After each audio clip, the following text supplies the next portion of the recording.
Eu gostaria de fazer uma breve apresentação desse documentário que fecha a trilogia da verdadeira história da Rota.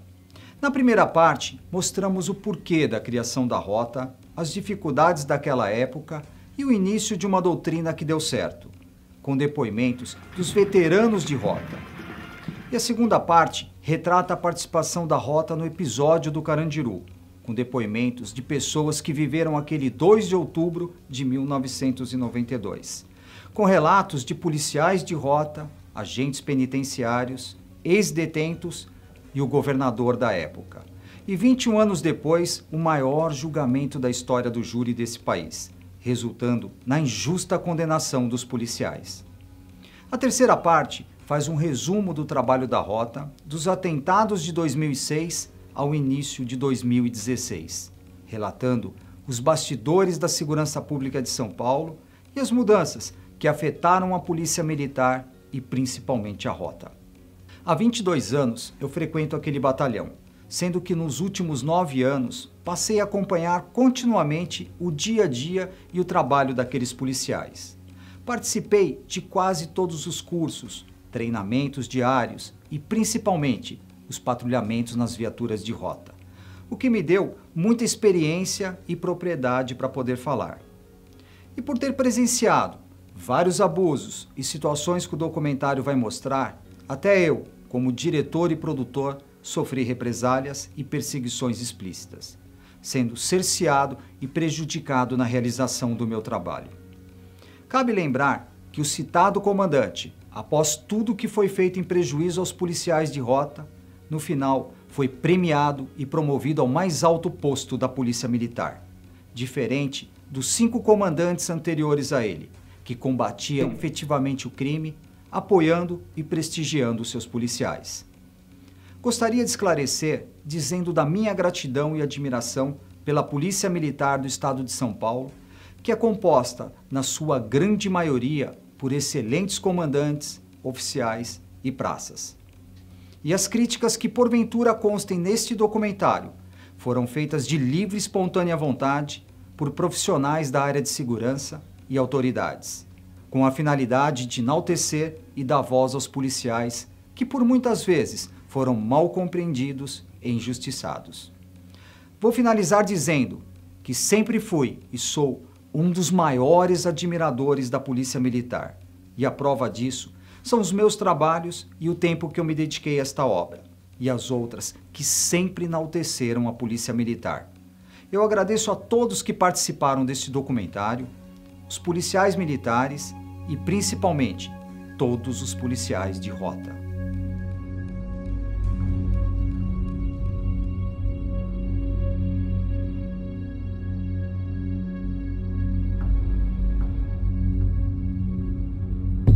Os bastidores da temida Rota. Usaremos imagens reais. E se essas imagens não existirem, usaremos cenas para ilustrar o trabalho desses policiais.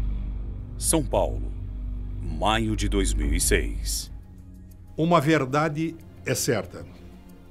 Desde que o governo Franco Montoro assumiu em São Paulo, segurança pública foi tratada sempre como algo de segundo plano. Segundo, terceiro, quarto, quinto. E a Rota é o osso encravado, entalado na goela dos tucanos. Eles não gostam de polícia. Da Rota, então, eles odeiam. Parece até que eles estão trabalhando mancomunados com o crime organizado. Vejam só o que aconteceu em 2006. Uma facção criminosa que atua dentro dos presídios aterrorizou a maior cidade do Brasil. Segundo o governo e a mídia, os ataques tiveram início em virtude da proibição da visita no Dia das Mães. Na verdade, os presos não concordaram com a transferência para o interior do estado e, sobretudo, para Presidente Venceslau II. Quando eles destruíram a penitenciária 2 do Presidente Venceslau, o PCC fez questão, através dos seus integrantes, de derrubar tijolo por tijolo e dizer que o PCC não pisaria mais naquele local. E o governo do estado reconstruiu aquele presídio e determinou, até para que ficasse marcado, na minha opinião, para essa facção, que se destruíram iriam voltar para lá. Então eu não digo que a proibição de visita do Dia das Mães, pura e simples, porque isso já ocorreu em outras oportunidades, teria sido o fato que teria deflagrado os ataques. O que deflagrou os ataques foi a transferência de toda a liderança e outros integrantes de peso do PCC para um único local, a 600 quilômetros de distância da capital, que prejudica, no entender deles, a comunicação e prejudica também a questão das visitas. Na tarde de sexta-feira, a Polícia Federal intercepta uma ligação alarmante e imediatamente repassam para as autoridades, informando sobre os ataques. Explode as primeiras rebeliões no interior. Muitos policiais e agentes acabaram sendo mortos. Porque tentaram esconder o que estava acontecendo. Foi o que piorou mais a coisa, que depois desencadeou uma situação muito difícil, que aí sim tiveram que pôr a rota na rua com tudo. Por volta de 8h30 da noite, começamos a ouvir pela rede de rádio vários pedidos de apoio e socorro de policiais militares de outras regiões.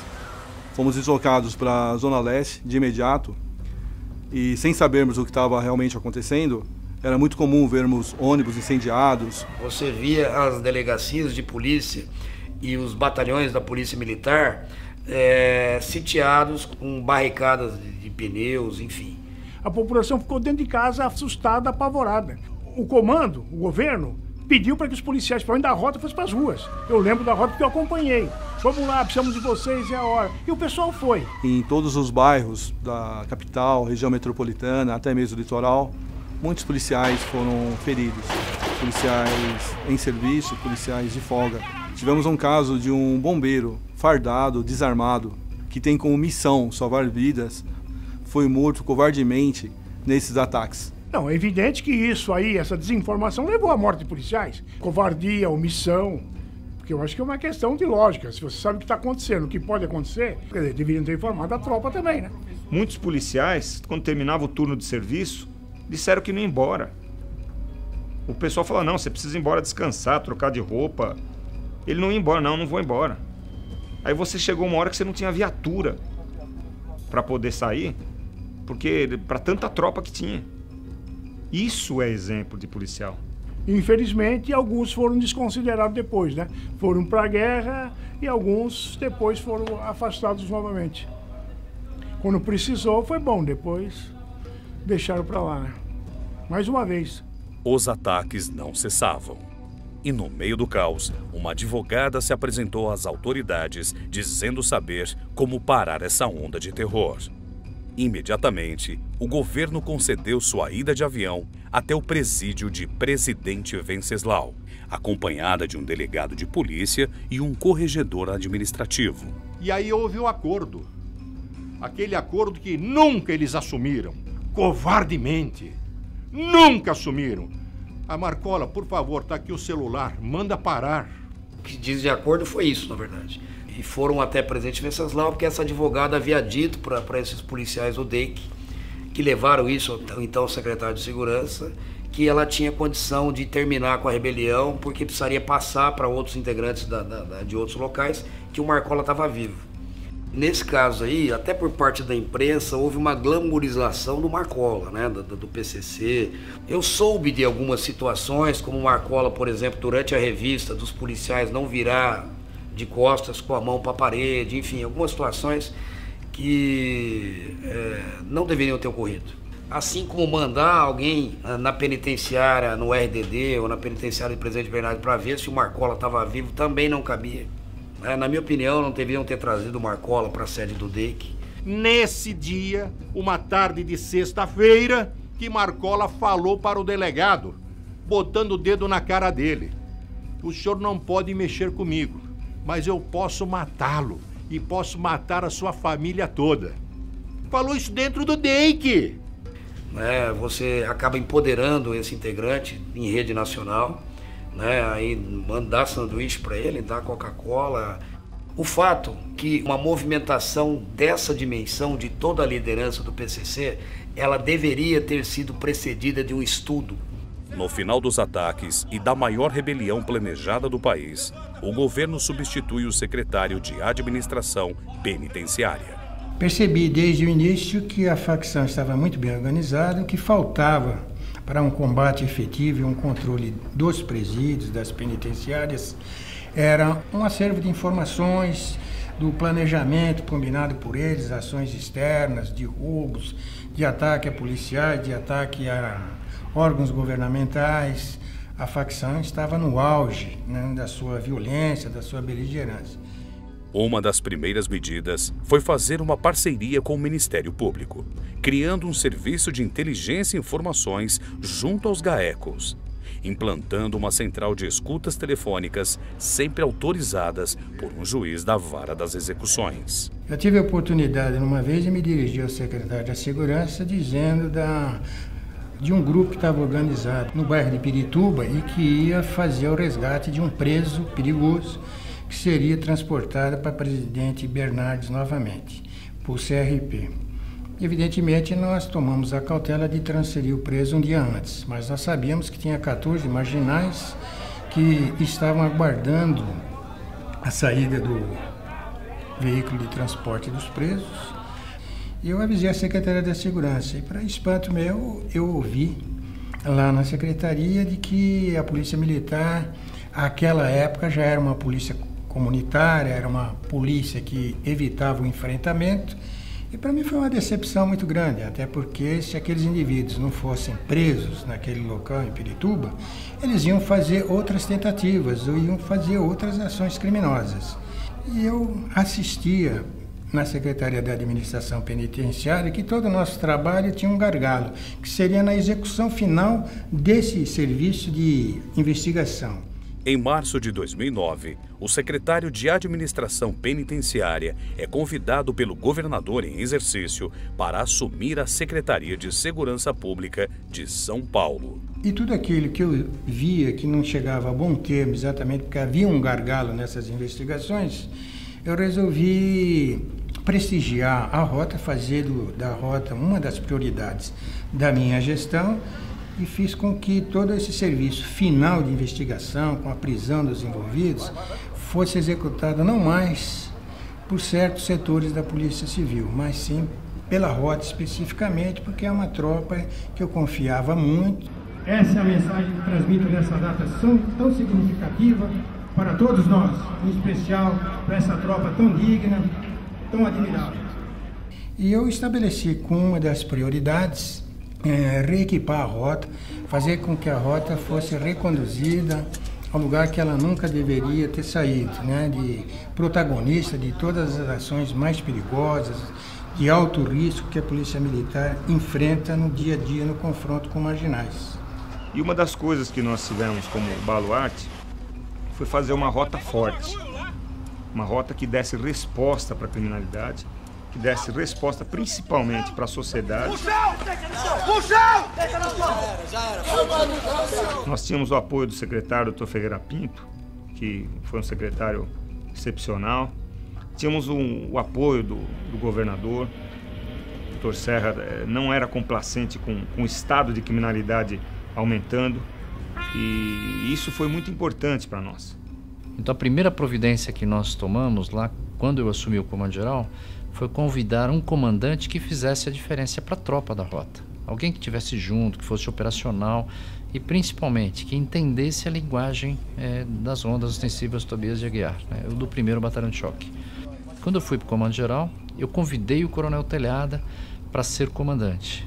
O Coronel Telhada, quando eu o designei para a Rota, o Comando Geral da Polícia Militar disse no meu gabinete que eu teria problemas. Eu vi orgulho. Ele era o comandante do 7º Batalhão, totalmente esquecido dentro da corporação, sem nenhuma perspectiva de futuro dentro da Polícia Militar, mas sabedor do trabalho que ele fez na Rota anteriormente, eu o convidei para assumir o comando da Rota. À revelia e até com contrariedade do então comandante-geral, o Coronel Camilo, e que era realmente uma decisão de risco, que não concordava com ela, né? Isso eu digo abertamente. O destino fez que hoje ambos sejam colegas na Assembleia Legislativa do Estado. E com o apoio do secretário de Segurança, a Rota voltou a combater fortemente o crime organizado, investindo no treinamento rigoroso dos policiais. O leigo pode acreditar que aquilo é uma condição subhumana ou um treinamento excessivo. Não há treinamento excessivo. Ele simplesmente está aprimorando, sendo submetido a uma situação de pico de estresse, de cansaço físico, para que a partir daí ele possa então tentar raciocinar pelo condicionamento, o treinamento, para agir de forma positiva dentro do teatro de operações, que para nós é o patrulhamento das ruas. Então ele precisa de fato acertar. O preço que ele vai pagar no erro é a vida ou a liberdade dele ou de terceiros. E esse preço, se ele treinar, ele não vai precisar pagar. Esse preparo é importante para o combate ao crime organizado, que muitas vezes é confundido com a facção criminosa. Primeiro porque o crime aqui no Brasil, ele também se tornou muito diferente do que ele era há 30 anos atrás. As diferenças do crime, principalmente, está no nível de organização do crime e na violência que os criminosos praticam contra o cidadão. Então eles estão mais organizados e muito mais violentos contra o cidadão. Então a Rota, como uma dessas linhas de defesa, tem que se modernizar também. E hoje nós não encontramos nenhuma prática delituosa que o indivíduo faça sozinho. Ele tem retaguarda, ele faz um planejamento. Isso é crime organizado. Ele não nasce dentro dos presídios. Esse crime organizado é feito aqui fora. Mas há um comodismo das pessoas, um sensacionalismo, que tudo que se faz aqui de maior porte pelo crime organizado se atribui ao PCC. E, na realidade, ele é restrito a 20, 30 lideranças maiores, que são aqueles presos que têm uma facilidade aqui fora de manter a distribuição de entorpecentes. A facção criminosa, ela não tem essa expressão e todo esse espaço dentro do crime organizado de São Paulo. Se eles fossem tão bons, eles não estariam cumprindo pena já há 20, 30 anos lá dentro. Há 30 não, porque é o máximo que se cumpre. Mas seguramente essa liderança está lá há mais de 15 anos. Então estão até desinformados, defasados com relação à tecnologia que é utilizada em várias ações criminosas aqui fora. Os resultados do trabalho da Rota mostram o porquê ela é a mais respeitada tropa de elite do Brasil. O dia a dia aqui na Rota é focado em dois pilares. O primeiro é a ética, a nossa ética. E o segundo são os nossos resultados. Ela faz um volume de prisão de flagrantes, de boas prisões flagrantes. Quando eu falo boas prisões, são prisões com provas sólidas que vão dar ao Ministério Público, principalmente, uma força na sua denúncia. Provas de boa qualidade. Então a Rota vem fazendo o seu trabalho. O volume de drogas que nós apreendemos chega a 10 toneladas. O número de armas que nós apreendemos é cada vez maior. Entre outros números que nós podemos destacar também, nós vamos ter quase 85 mil veículos abordados nesses 2 anos. Nós tivemos em números absolutos algo em torno de 1.800 registros de prisões em flagrante delito, somente com os maiores. Ao mesmo tempo, 500 registros por ato infracional, totalizando mais de 2.300 prisões em flagrantes em 2 anos. Seria um número mais que suficiente para lotar 2 ou 3 CDPs, somente com a produção de uma unidade. Então são números robustos para uma situação, uma configuração da capital. Então nós temos exemplos aqui bastante claros e documentados disso. Então nós tínhamos aqui uma região na cidade de São Paulo, onde nós tínhamos altos índices de homicídio. A Rota permaneceu patrulhando nessa região por 6 meses.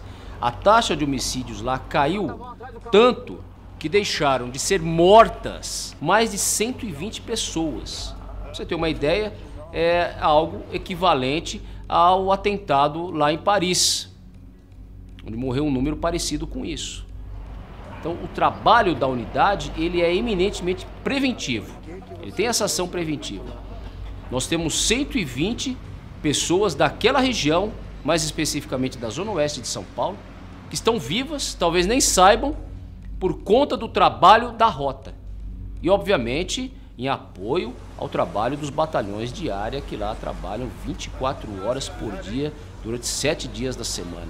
O trabalho da Rota é tão respeitado, é tão sério, que nós conseguimos pulverizar esse trabalho em várias cidades do interior do estado de São Paulo.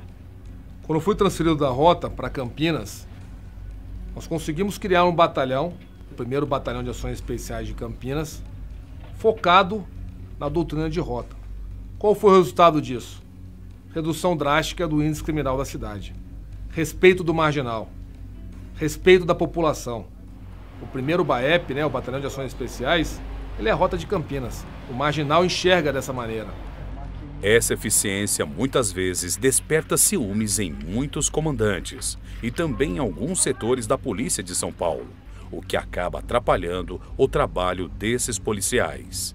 Muita gente quer trabalhar na Rota e para trabalhar na Rota precisa de coragem. E tem muita gente que não tem coragem para trabalhar lá, né? Às vezes até muitos comandos aí não tem coragem de trabalhar e fica realmente com um certo ciúmes daqueles que trabalham. Quando eu terminei a primeira parte do documentário, A Verdadeira História da Rota, eu fui à escola de soldados para fazer a divulgação para os 1.800 alunos. O comandante da escola, um coronel Full, que é a última patente de um oficial na Polícia Militar, não me deixou fazer a divulgação. Aí eu comentei: comandante, o documentário enaltece a imagem da PM e é uma homenagem aos policiais. Além disso, o senhor foi capitão de Rota. Na mesma hora ele me respondeu: eu fui da Rota e não de Rota. Se você quiser fazer a divulgação, você vai lá na estação de trem, onde tem um portão que separa a escola da estação e faz lá do outro lado. É uma semântica, mas pra gente lá dentro é importante a diferença do de e do da dessas preposições. Então o policial de Rota é o policial que ele não está lá para se esconder atrás do braçal, ele está para honrar o braçal. Ele se expõe, ele perde seus dias de folga, ele gosta de trabalhar, é cara leal, amigo dos seus companheiros, e a lei ele vai buscar o cumprimento dela. O policial da Rota foi aquele que é temporário, ele foi lá para tirar uma foto com o braçal, com a boina preta e para arrumar namorada, para arrumar emprego, para ter algum retorno pessoal, de satisfação pessoal, mas não para trabalhar como um policial digno, um policial que quer respeitado pelo meio. Esse tipo de policial que chega para trabalhar no batalhão dura pouco tempo. Aqui está preocupado em vender uma imagem, às vezes uma falsa imagem, e infelizmente também acontece isso, mas isso aí o meio expurga muito rápido. Ele fica pouco tempo ali, ele é mandado embora, porque ele não suporta a pressão interna. E para minha sorte, 2 meses depois, ele foi transferido e assumiu o Coronel Maurício, um dos melhores comandantes que a Polícia Militar já teve. E sabendo que o documentário retrata a história do 1º Batalhão de Polícia Militar de São Paulo, como comandante de uma escola de formação de soldados, ele não só permitiu a divulgação, como me autorizou a fazer a exibição para os alunos. Bom dia especial também ao nosso mais novo amigo, Elias Júnior, que está registrando também a vida do aluno soldado para passar para aqueles que não conhecem a nossa realidade, o quanto labutamos, o quanto nos esforçamos para preparar um soldado, um policial adequado para a realidade de São Paulo e do Brasil. Obrigado, gente. Mas de todas, a que mais me chamou a atenção foi no Comando Geral da Polícia Militar, onde fui protocolar um ofício solicitando mais 5 dias de filmagens para terminar esse documentário. Eu fui atendido pelo Coronel Franco, o responsável pelo setor de comunicação social da Polícia Militar, onde entreguei 3 DVDs de trabalhos que eu produzi sobre a Rota. E segurando um dos DVDs, com total desprezo, ele deu início a uma série de críticas, dizendo que o braçal de Rota naquela capa preta era sinônimo de violência e que esse braçal escuro denegria a imagem da corporação e que eu deveria mudar a cor daquela capa porque essa é a nova mentalidade da Polícia Militar. A discriminação e os ciúmes é tão grande desse setor do Comando Geral que tem por obrigação divulgar a PM como um todo, que chegou ao absurdo de postarem um vídeo motivacional na página oficial da PM do YouTube, onde no final desse vídeo tem imagens de policiais representando cada uma das unidades da Polícia Militar, menos a rota. Até mesmo com a determinação do secretário de Segurança, o comandante-geral tentava desestimular os promotores do GAECO a trabalharem com a rota. A questão do Coronel Camilo, me chamou, me pediu para que a PM tinha vários outros instrumentos, né, várias outras ferramentas, não só a rota que eu poderia utilizar. Eu falei, olha, Coronel, quem determinou a rota não fui eu, foi o secretário de Segurança. Então o senhor comunica a ele essas ferramentas. A Polícia Militar sempre fez restrição à rota pela visibilidade que ela teve na minha gestão como secretário.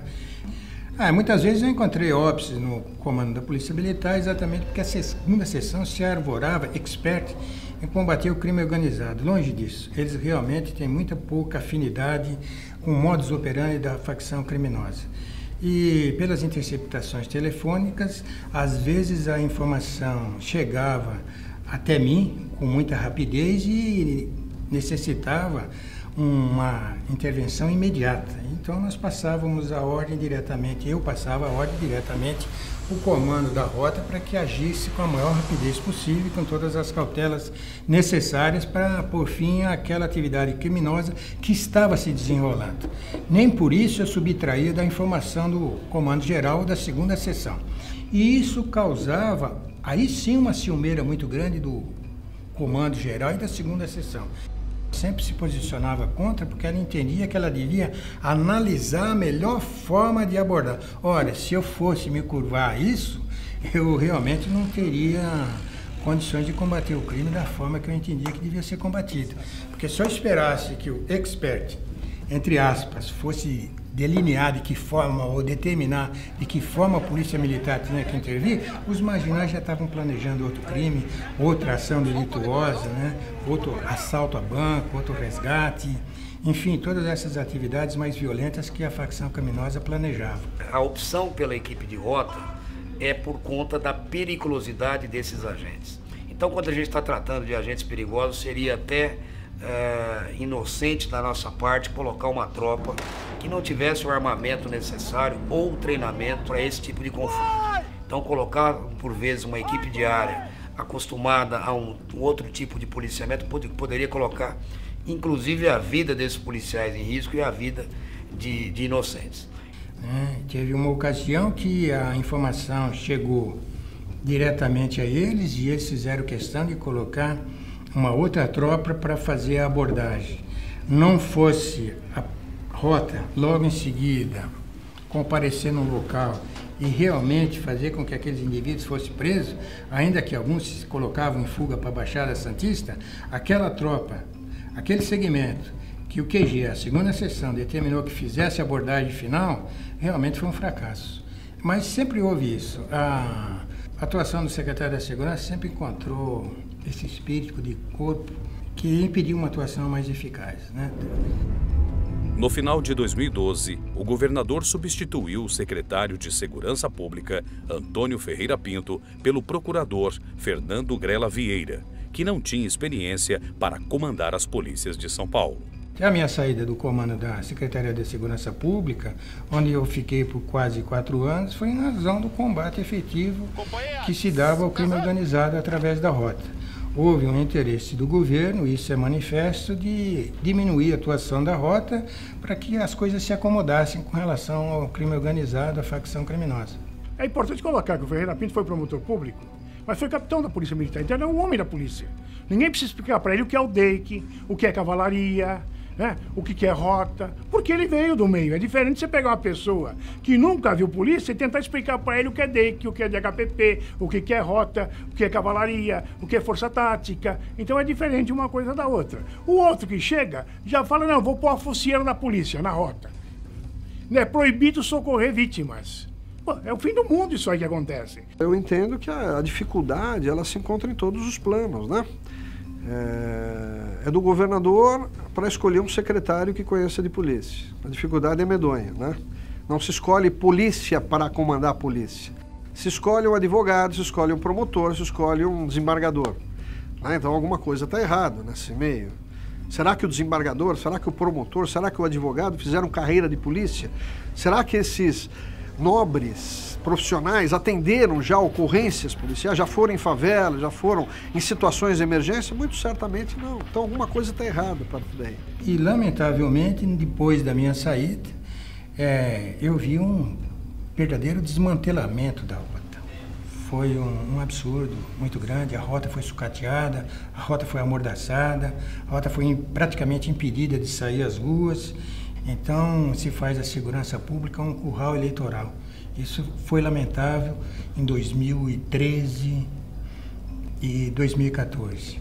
A sociedade merece mais respeito.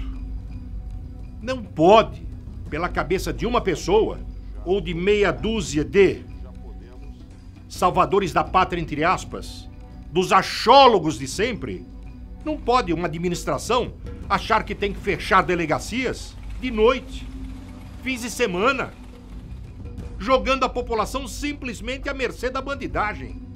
E foi tão ridícula a atuação de segurança pública nessa época que o governo do estado criou uma delegacia de defesa dos portadores de deficiência física e colocou essa delegacia no 10º andar do prédio da Segurança Pública do Estado de São Paulo, aonde não tem condições de acessibilidade. Aquele indivíduo que fosse portador de uma deficiência física e que não poderia acessar o prédio teria que entrar pela garagem. Essa administração tem muito a responder para São Paulo. Ao longo da sua história, a Rota ficou conhecida como uma polícia que não dá chance aos bandidos. A Rota, ela existe para enfrentar o crime mais violento. Ela pode ser interpretada por alguns revanchistas como violenta, mas é que ela reage ao período que está acontecendo. O crime hoje cada dia está mais violento. O criminoso de hoje em dia, ele atua com armamento de grande letalidade. É uma .50, é um fuzil 5.56, é um fuzil 7.62. E ele não tá nem aí, ele sai tirando no pai de família, mata o pai de família, mata o trabalhador, mata o policial. Se o delinquente hoje ousa enfrentar a polícia porque tem um armamento melhor, né, ele desacredita no potencial da polícia, isso por si só já demonstra que os confrontos com a Rota acabam se aumentando, né, acabam crescendo. O único dia que nós vamos ter uma rota sem letalidade é o dia que acabar o crime. Enquanto tiver bandido, nós vamos ter letalidade. Eu não entendo um oficial de polícia falar que uma rota sem letalidade é uma coisa boa.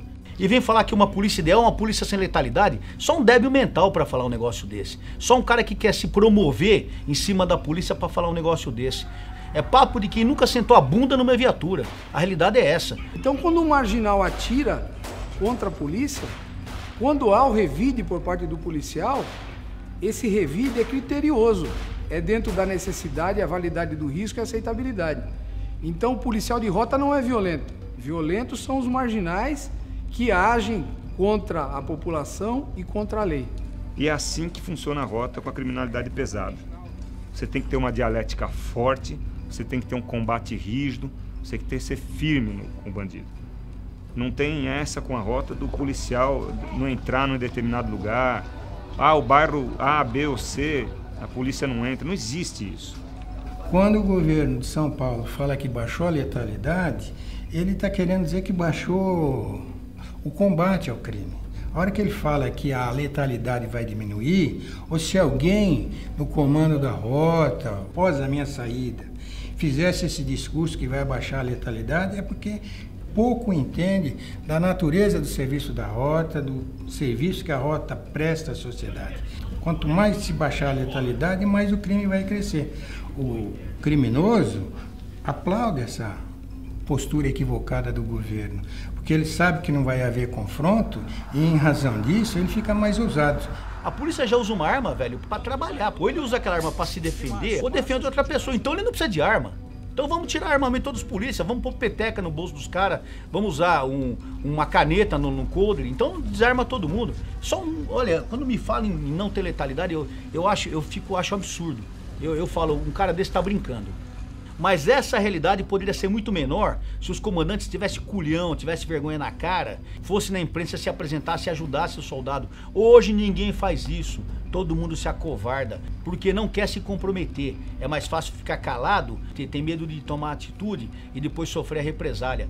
Mas eu queria dizer e deixar bem claro isso, né? Que às vezes a pecha de letalidade ela é mal colocada no que pertine a combate do PCC, que são elementos de grande periculosidade, pessoas que estão acostumadas no manuseio de armamento pesado de fogo, ladrões, assaltantes de carro forte, por exemplo, tem prática no manuseio de explosivo, de fuzis e etc.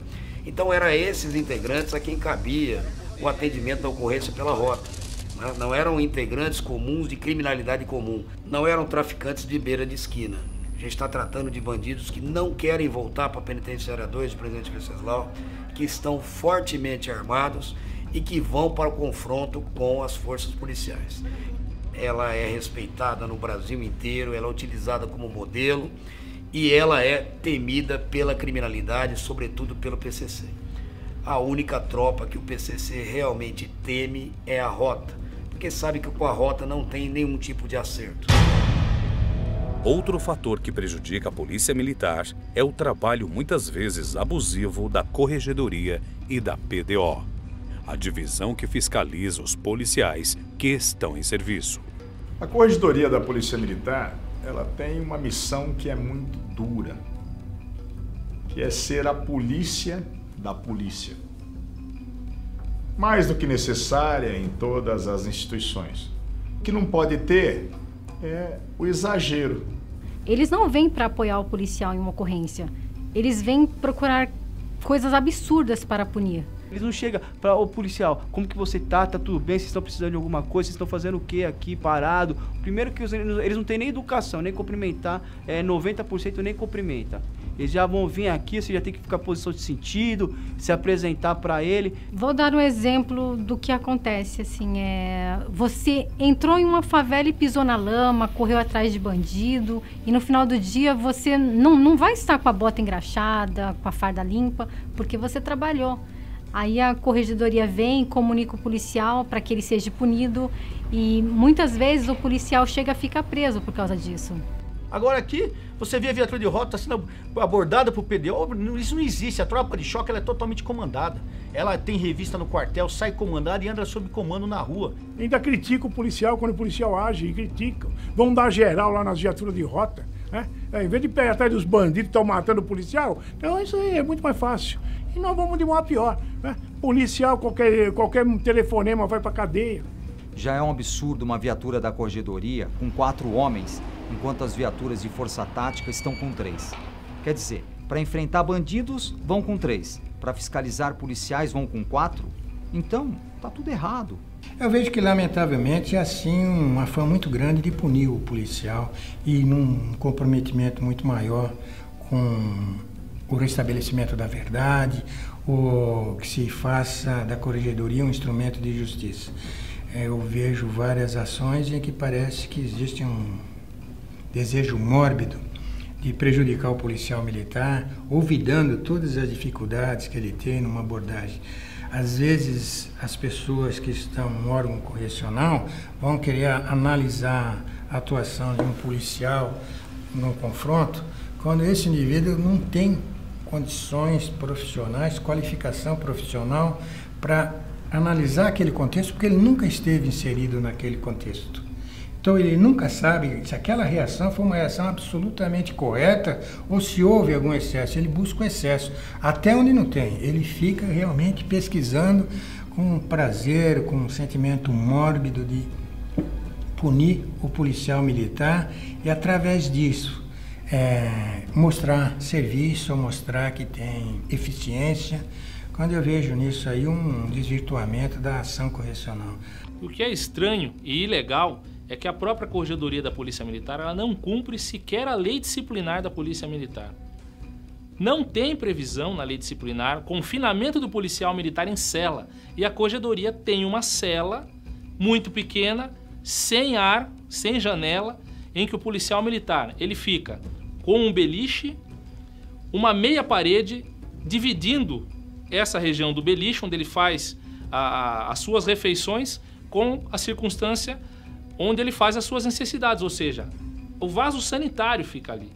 Cada policial militar que faz as suas necessidades faz olhando para aquele que está se alimentando. E quando precisa dar a descarga, tem que pedir para um carcereiro da corregedoria que fica do lado de fora. Ou seja, humilhado, em situação vexatória, dentro do órgão censor e corregedor da Polícia Militar, local onde se fere os maiores direitos humanos fundamentais. E reclamando dessas ilegalidades na Justiça Militar, eu consegui uma ordem judicial para que o policial militar fosse colocado imediatamente em liberdade. E, pasmem, a corregedoria não cumpriu a ordem judicial, deixou o policial militar encarcerado 16 horas a mais do que deveria. Logo na entrada da corregedoria, existe uma placa com os seguintes dizeres: orienta o responsável, corrige o responsável e prende o incorrigível. Eu vejo aquela placa com uma certa ironia, porque a própria corregedoria não respeita as leis. Quando existe morte em decorrência de intervenção policial, o policial ele tem que apresentar a ocorrência na delegacia, posteriormente no DHPP e em seguida junto à casa corregedora respectiva.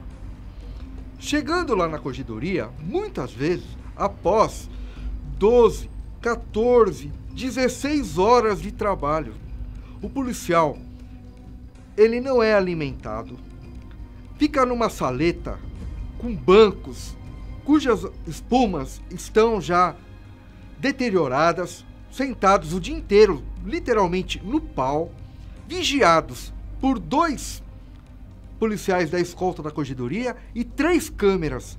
Ele é desarmado, mas lhe são retirados também os celulares. Ele fica incomunicável, lembrando que ele não está preso. Se o policial cochilar ali, ele está preso por dormir em serviço.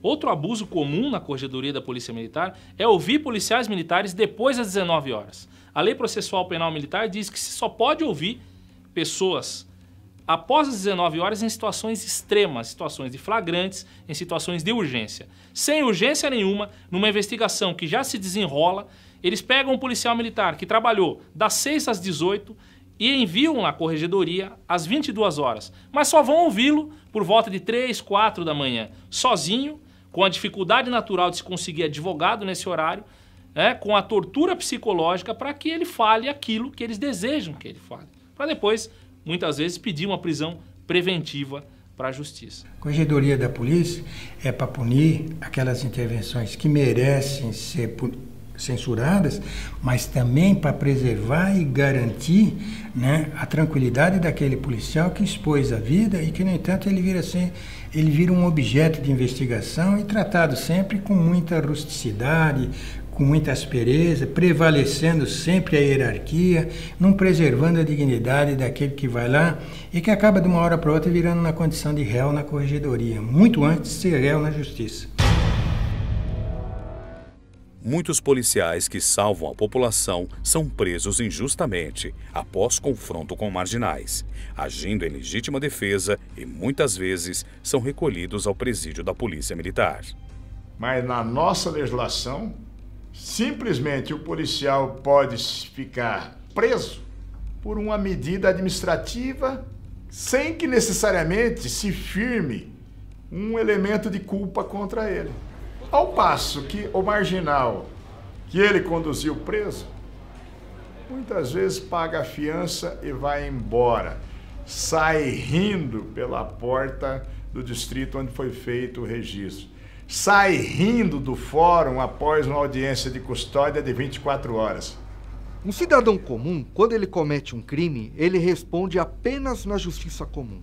Já o policial militar, ele responde em 3 esferas. Ele responde na corregedoria, ele responde no Tribunal da Justiça Militar e ele responde também na Justiça Comum. Em relação aos julgamentos, né, os processos, crimes que os policiais militares respondem, né, em especial os integrantes da rota, nós precisamos fazer uma divisão em relação à natureza dos crimes, né? O os crimes comuns são julgados na justiça comum. Dentre eles, inclusive, o próprio homicídio doloso, né, que vai para o tribunal do júri. E na justiça militar, todos os outros crimes que envolvem aí desvio de conduta do policial militar.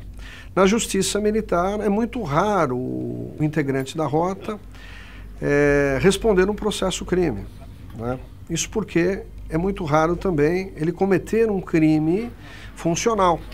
Nós fomos presos porque nós fomos averiguar uma denúncia de uma quadrilha que era responsável por roubo de cargas, e existiam vários locais a serem averiguados. O local que foi determinado para a nossa equipe era exatamente do indivíduo que guardava esse armamento.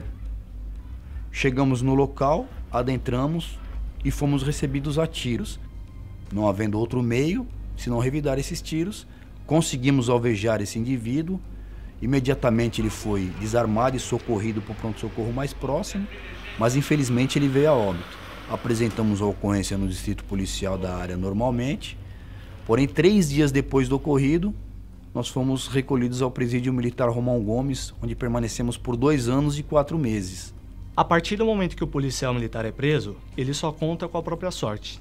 Ele não tem apoio da instituição e nem do Estado. Ele tem o quê? Uma grande perda salarial. Não bastasse isso, se não tiver dependentes, a família não recebe nenhum tipo de auxílio reclusão. Ou seja, o policial militar, ele tem que se dispor dos seus bens para custear a sua própria defesa. Quando você chega no presídio Romão Gomes, você é recebido pelos policiais que estão de plantão e é feita a revista normalmente como é feito em preso. Você chegou na cela, você vai ser recebido pelo disciplina da cela, ele vai te passar o que você vai, aonde você pode andar no pátio, o que você vai fazer. Então você vai limpar a cela, você vai lavar banheiro. Você pode ficar numa cela com policiais presos no artigo 157, no artigo 155, um estuprador. Então não existe essa diferença. Não é uma convivência boa. Por você ser policial de rota, você já é diferenciado quando você chega no Romão Gomes. O tratamento é diferenciado. As pessoas olham para você diferente. Porque, queira ou não, as pessoas que estão envolvidas em crime vão olhar você sempre como policial de rota. E isso faz toda a diferença.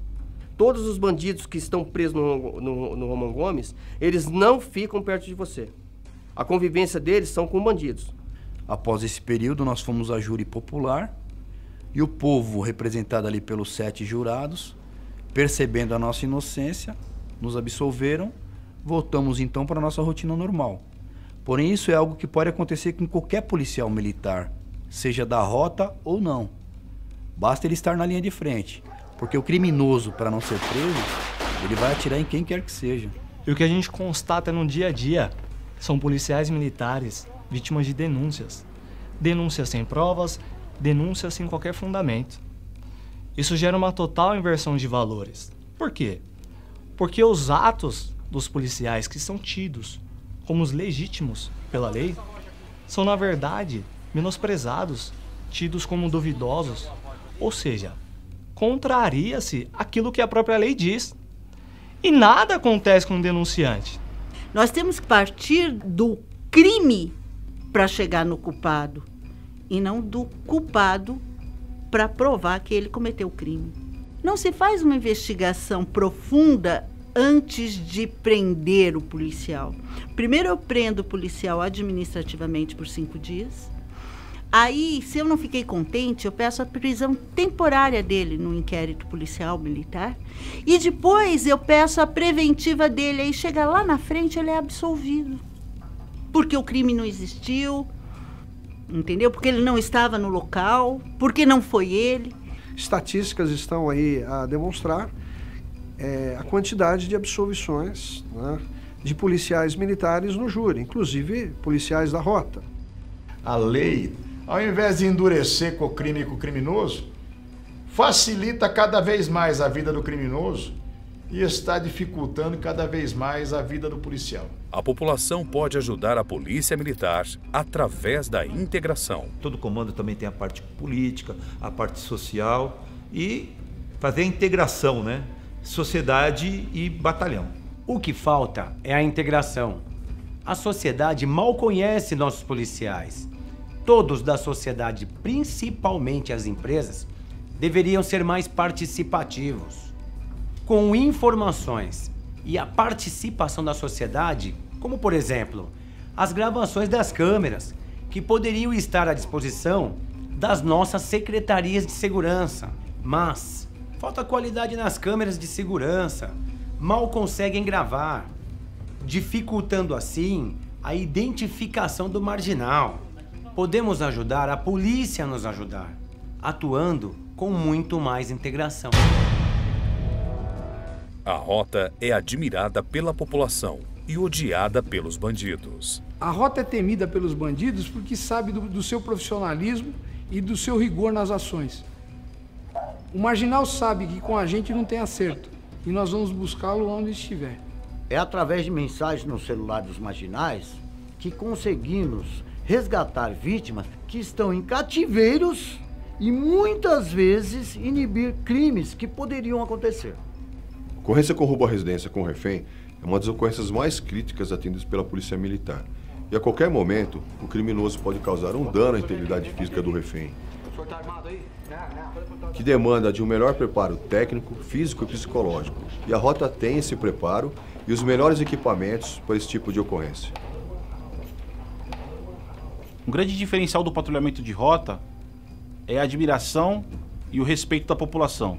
É comum pessoas e crianças acenarem para as viaturas. Isso nos dá mais força no cumprimento da missão e no combate do crime no dia a dia.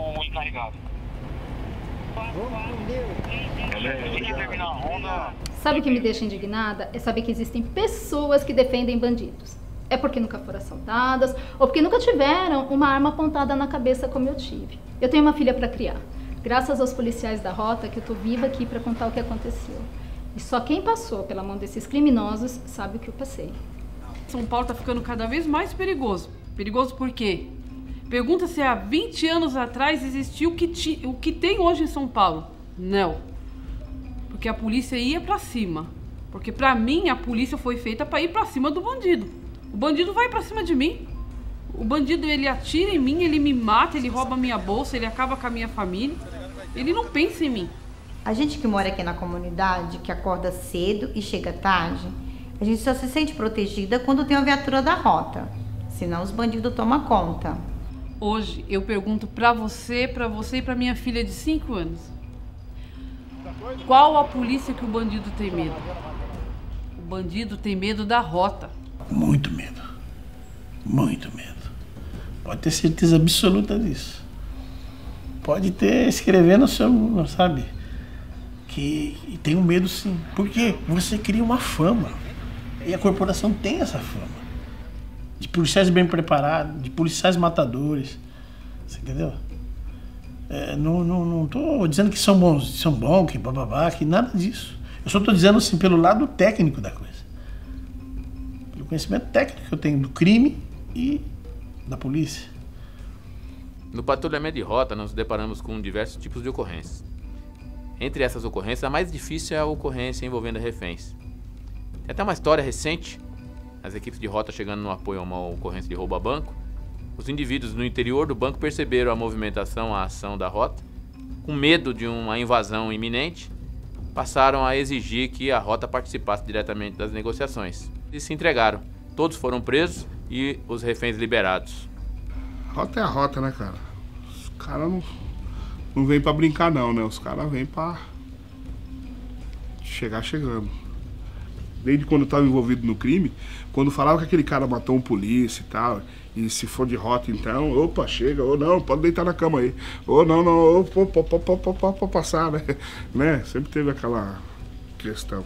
Porque na realidade também o cara tem que ser, né, meu, apetitoso, né, cara? Tem que ser um cara mesmo de coragem, né? Porque ele não vai arrumar briga só com o irmão do polícia que morreu, né? Ele vai arrumar briga com o pelotão, cara. E outra, ele vai ficar marcado pro resto da vida dele. Você entende isso? Né? E não tá brincando aí com a Rocan, né, cara? Não é a ronda escolar ali. É a rota, né, mano? É cara que passou e fizeram história, né? Como... Mas eu penso que para efeito de combate ao crime, de coisa, é uma força que é importante, que tem que existir. tem que existir sim, porque ela contrasta, né? Ela dá o equivalente da sociedade. Para caras muito maus, polícias muito maus também. Entendeu? Briga de cachorro grande, né? Então a rota, ela é temida, ela é respeitada, sim. O criminoso tem medo muito. Se é uma viatura comum é uma coisa, né? Uma viatura de rota é outra coisa. Né? O treinamento do policial é diferente. Né? Os caras estão armados, então maravilha. O policial de rota vai pra cima, o policial comum recua. O policial de rota, você dando tiro em cima dele, ele tá vindo pra cima. Porque se ele der tiro nos policiais de rota, é muito simples. Ele vai tomar tiro. 100% das vezes, ele vai se dar mal. E pode ter certeza, vai encerrar sua carreira lá no necrotério. Porque o crime, bem dizer, é pra poucos, né? E aqueles poucos ainda que sobrevivem, bem dizer, é um milagre. Eu acho que eu fui no enterro dos 50, hein, cara? E ninguém foi no meu. Em 2015, o governador estranhamente nomeou como secretário de Segurança um advogado que aparece em pelo menos 123 processos de uma empresa que está sendo investigada de vínculo com uma facção criminosa que atua nos presídios. Que ao assumir, já começou a levar algumas bordoadas. E parece que algumas certeiras e com razão. Foi acusado de logo de ser um ex-defensor do primeiro comando da capital. Como? Advogado do PCC e hoje é o titular da pasta da segurança. Isso é incompatível. O governador ficou maluco. Pessoas totalmente estranhas aos quadros da segurança pública. Mas é o que está mandando. Culpa para mim desse entendimento é do governo. O governo coloca pessoas não qualificadas no sentido policial. As pessoas são hiperqualificadas no sentido jurídico. Mas as pessoas não são qualificadas para resolver um problema policial. E o que acontece é o que nós vimos, é briga entre a Polícia Civil e a Polícia Militar. O secretário não toma uma postura com relação à valorização da polícia. Secretaria da Segurança é algo nevrálgico na administração. Tem que saber quem vai para lá. Nunca aconteceu isso. A rota proibida de apoiar o GAECO. Aliás, o GAECO faz questão de trabalhar com a rota por quê? Primeiro que é uma tropa sob comando, é uma tropa que tem disciplina, tem doutrina. A partir do momento que o secretário proibir isso, eu só posso entender que ele não quer combater o crime. Porque ele sabe que o resultado seria eficiente e eficaz. Se ele não quer a rota trabalhando, ele quer o crime agindo. Eu só posso entender isso. Agora, quando você proíbe a rota de trabalhar, o único que ganha é o crime. Como cidadão, eu sinto vergonha da postura de governo covarde, de secretários da segurança que não sabem absolutamente nada em relação à segurança pública. Essa classe política maldita que faz acordo com o crime e com o criminoso. A sinalização de que houve um arrefecimento no combate à facção criminosa.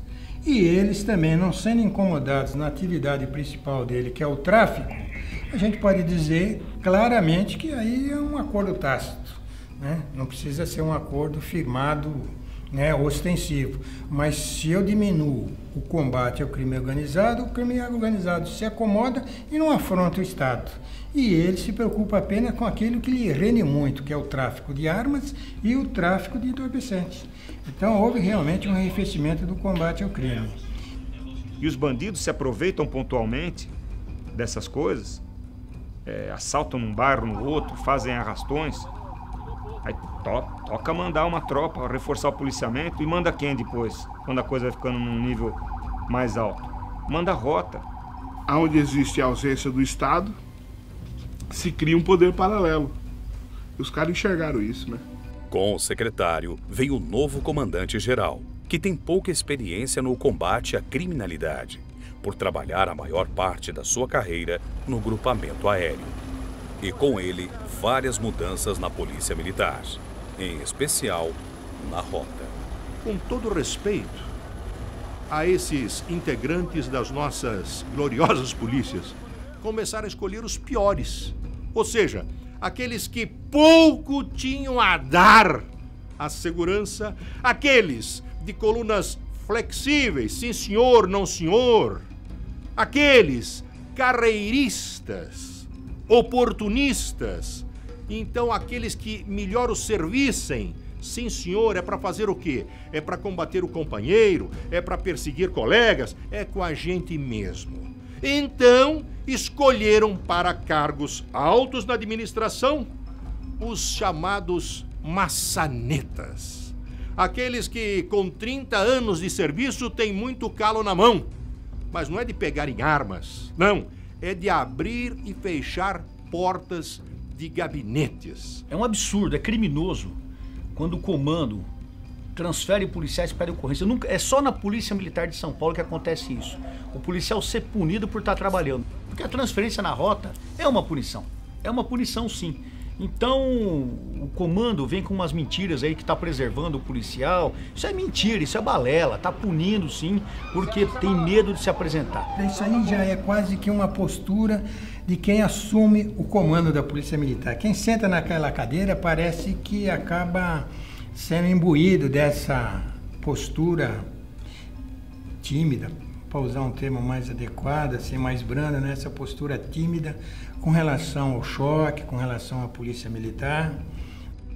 O que nós queremos é uma polícia que proteja a sociedade. Não é proteja só a instituição, não. Tem que proteger primeiramente o povo. E o policial que arrisca a própria vida defendendo a população, ele é punido, aí é o fim do mundo, é o fim da picada.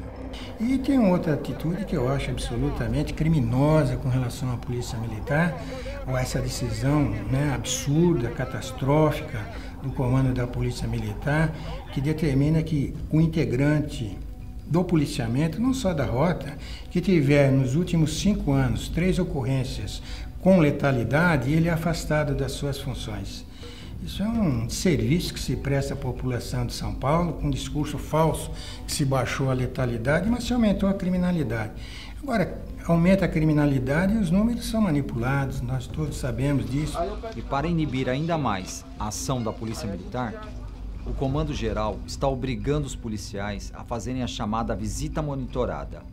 O policial é obrigado a visitar o presídio Romão Gomes e participar de palestras com detentos que vão cumprir muitos anos de prisão, por terem participado de ocorrências de confronto em que algo deu errado.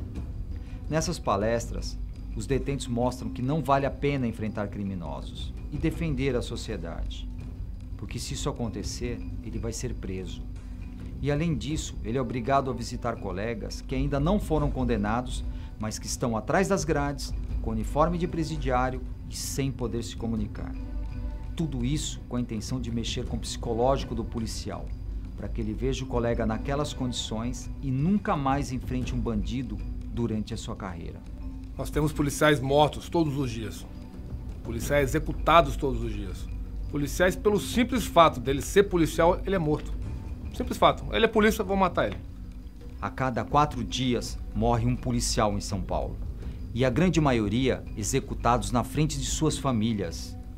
Com tantas normas na polícia com o intuito de baixar a letalidade da rota, eles conseguiram baixar a letalidade dos marginais e aumentaram, e muito, a do defensor da sociedade, os policiais. Só nesse ano aqui tem mais de 100 policiais executados no Brasil. Executados, não é que morreram em confronto não com o marginal. Foram executados pelo simples fato de ser policial. Hoje, o policial tem medo de reagir.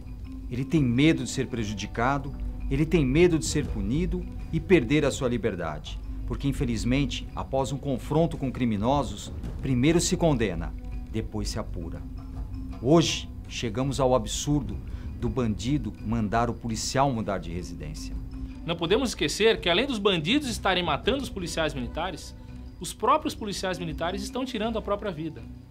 Em 5 anos, o número alarmante de 120 policiais militares cometeram suicídio, fruto da pressão do trabalho, o estresse do dia a dia no serviço operacional, humilhação do comando, regulamento disciplinar extremamente rígido e ultrapassado, aliado aos baixíssimos salários. Há anos que o governo não dá um centavo de aumento para os policiais militares. Existem policiais militares passando fome. E a população sofre, sente, e a instituição policial não sabe a quem apelar. Vou Ouvir quem? É o governador de plantão? É o comandante-geral que não sabe a que veio até agora? Comandante-geral da PM. Coronel Gambaroni. Ele até outro dia era piloto de um helicóptero e artista de um programa de televisão. Mostrando como é que os helicópteros agem, as águias, tal. Maravilha, nota 10. Agora, como comandante, baixou uma ordem. Ele teogeriza a imprensa, a mídia. Tá escondendo o quê, coronel? Será que são os seus voos particulares para robustecer suas horas de voo? Para quando se aposentar, pegar um belo emprego? Ah, não, eu tenho tanto... Mas peraí, como comandante tem que cuidar da tropa, tem que cuidar da população. Ah, não tem... Ah, mas vai dar voltinhas ainda de helicóptero para enriquecer o seu know-how, o seu... Eu tô sabendo. Eu tenho ouvido isso. E não sei não, eu acho que isso é irregular, hein? Então, hoje nós não temos, no comando da Polícia Militar, eu posso estar sendo até antipático, mas é o que eu sinto, é a minha verdade, pelos 33 anos que eu atuei como promotor e 16 como oficial da Polícia Militar, que hoje nós temos uma tropa sem uma liderança maior, porque não assume esses riscos. Poder tem ônus e bônus. Mas parece que essa oficialidade se preocupa muito mais com o bônus do que com o ônus. E com isso eles cerceiam a atividade da polícia na ponta, no dia a dia, no combate ao criminoso, faz com que o policial se sinta intimidado, que ele torce para não chegar na ocorrência, porque se ele chegar e houver um entreveiro, ele corre o risco de ser transferido. Lamentavelmente, a Polícia Militar tem medo de usar a rota, e essa situação ainda vai perdurar muito tempo. Infelizmente, neste governo, a escolha do comandante da rota é de acordo com interesses políticos. Não é que a rota acabou, mas a gente não vê mais divulgação do serviço de rota. A gente não vê mais a rota na imprensa. Quando a gente vê as viaturas de longe, a gente não vê mais oficiais de rota tecendo comentário contra ocorrências. A gente não vê o comando Aguiar se apresentando nas ocorrências, não é crítica, é uma realidade. Eu soube que está até proibido, através do comando, a participação direta de oficiais de praça, o que é um absurdo. Durante os últimos 9 anos, eu acompanhei de perto o trabalho dos 8 comandantes que passaram por esse batalhão. E no final de 2015, mandaram para lá um comandante que veio com a intenção de acabar com a rota. Chegando ao absurdo desse comandante, colocaram seus interesses pessoais acima de tudo, que acabaram prejudicando a segurança da população. Deixando bem claro para os policiais de rota que se algum deles se envolver em uma ocorrência que resultasse na morte de bandidos, a vida do policial ia se transformar num verdadeiro inferno.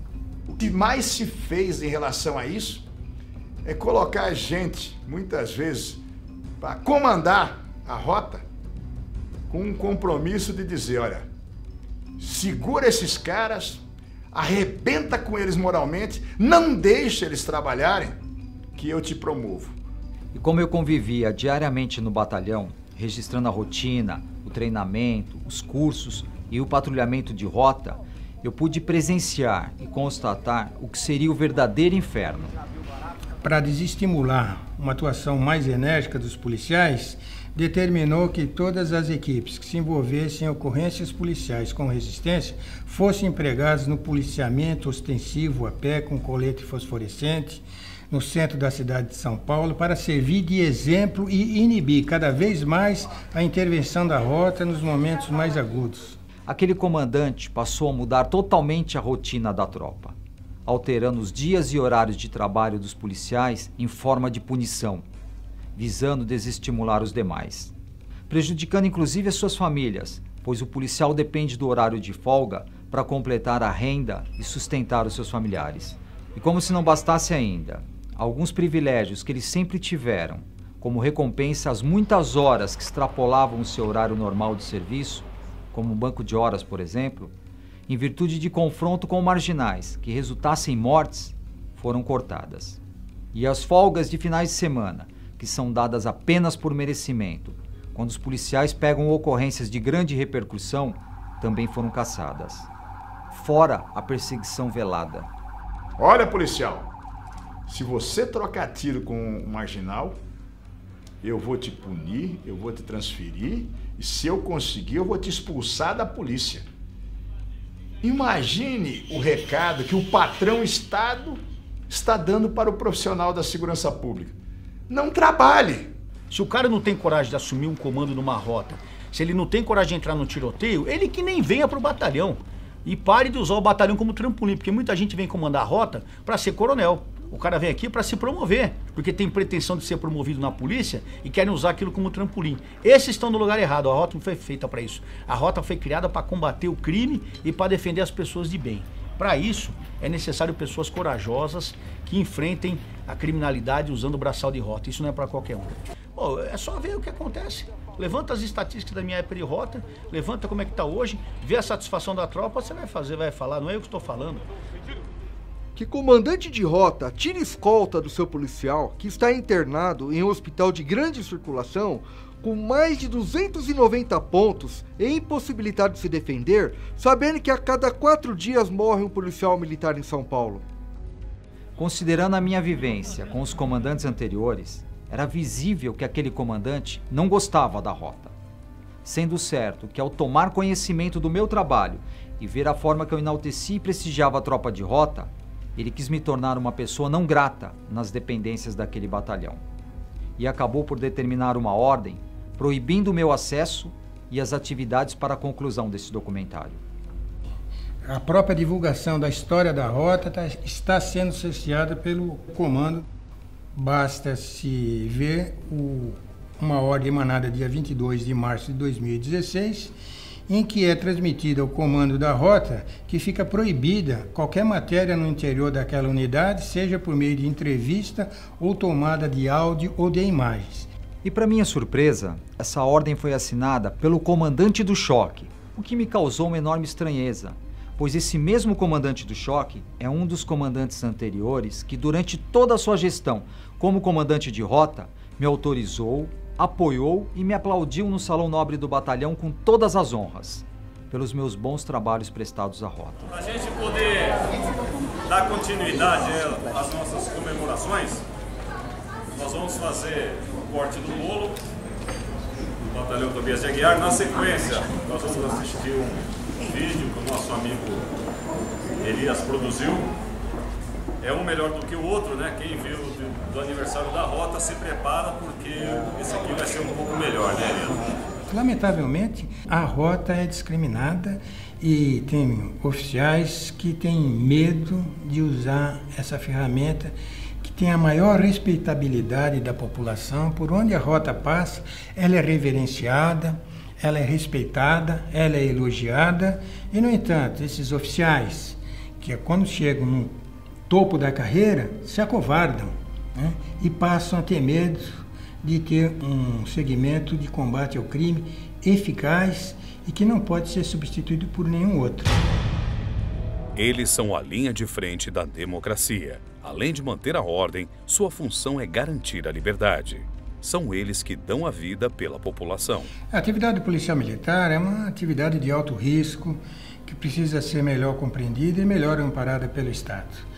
Aquele que acaba sendo ferido no serviço, fora do serviço, ele acaba sendo abandonado pela própria corporação. É possível citar várias situações de descaso do governo do Estado para com os policiais militares vitimados. O que mais me deixou triste foi a ocorrência em que vitimou fatalmente o soldado Lamas, que era conhecido como parteiro da Polícia Militar, dado um alto número de partos que ele havia feito no seu serviço policial militar. Um outro policial, baleado a tiros de fuzil, enquanto atendido no hospital da Polícia Militar, recebeu a visita do secretário de Segurança Pública e do comandante-geral. E o que eles disseram a ele?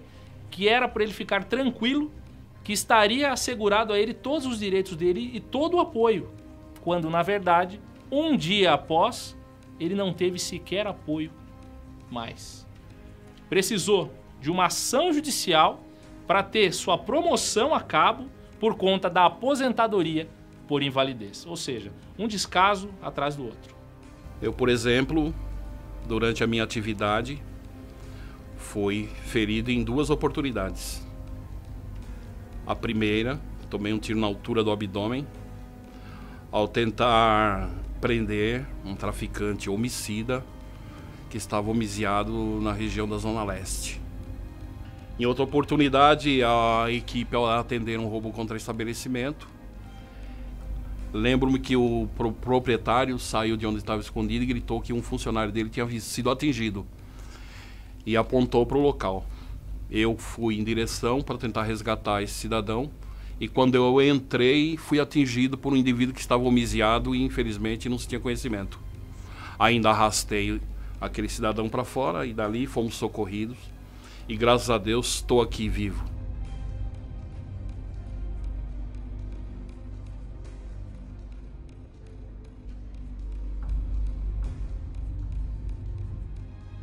Quando o policial militar morre, à meia-noite daquele dia, a sua conta corrente é bloqueada. A família fica totalmente desprovida. Ela vai demorar de 4 a 5 meses para receber a primeira pensão. O seguro de vida, os policiais militares do estado de São Paulo não têm hoje. Então, eles contam com seus seguros particulares e, se não estiverem, a família tem que entrar judicialmente para provar que foi em decorrência do serviço. Mas, poxa, para serem punidos, eles são policiais 24 horas. Para receber os seus direitos, não.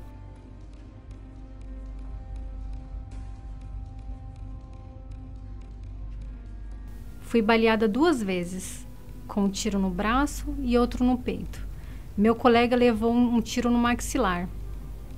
Se ele fez isso conosco, que estávamos fardados, imagina com a sociedade.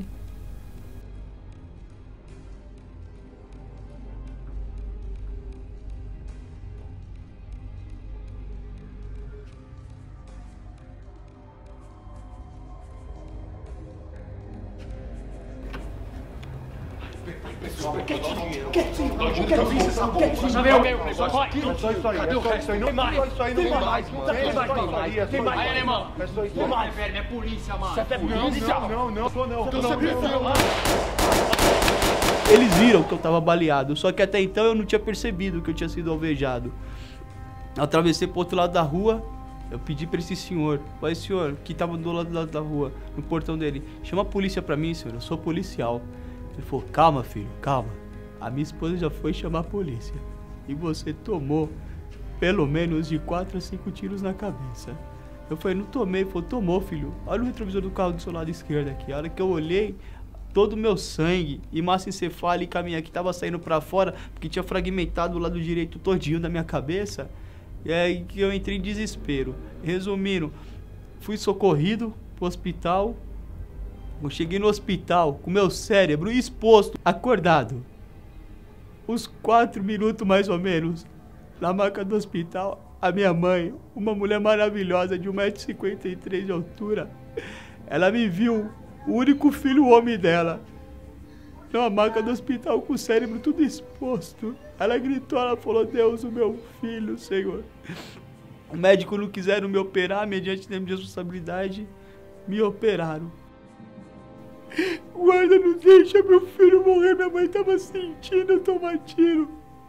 E ela falou que o tempo que eu tomava tiro, ela ficou sentindo e orando, intercedendo. Então, juntou a minha intercessão, mais o da minha mãe.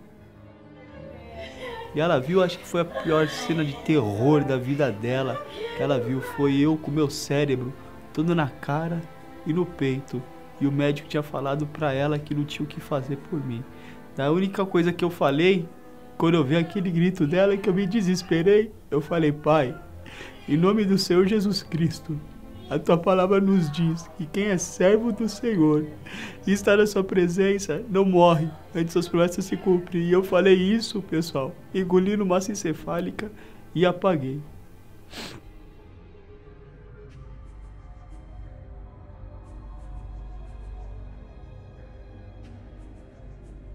Meu marido foi um número para eles. Meu marido, enquanto ele estava bem, ele serviu à sociedade, serviu a eles todos, ao governo, à polícia militar, mas aí agora o problema é seu.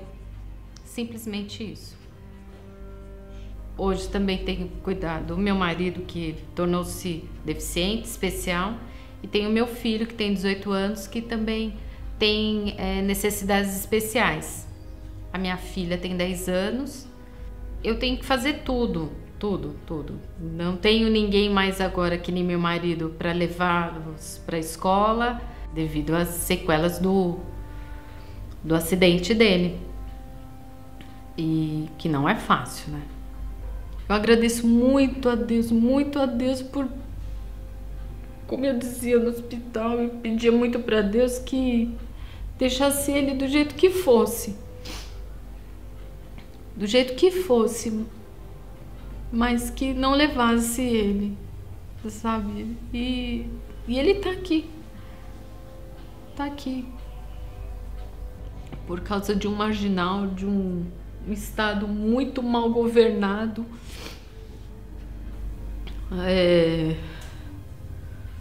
Acontece isso com os policiais.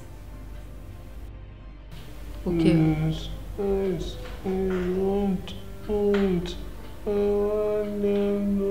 O que, Rô? Os policiais que continuem trabalhando. Eu trabalhei. Que eles continuarem trabalhando como você trabalhou?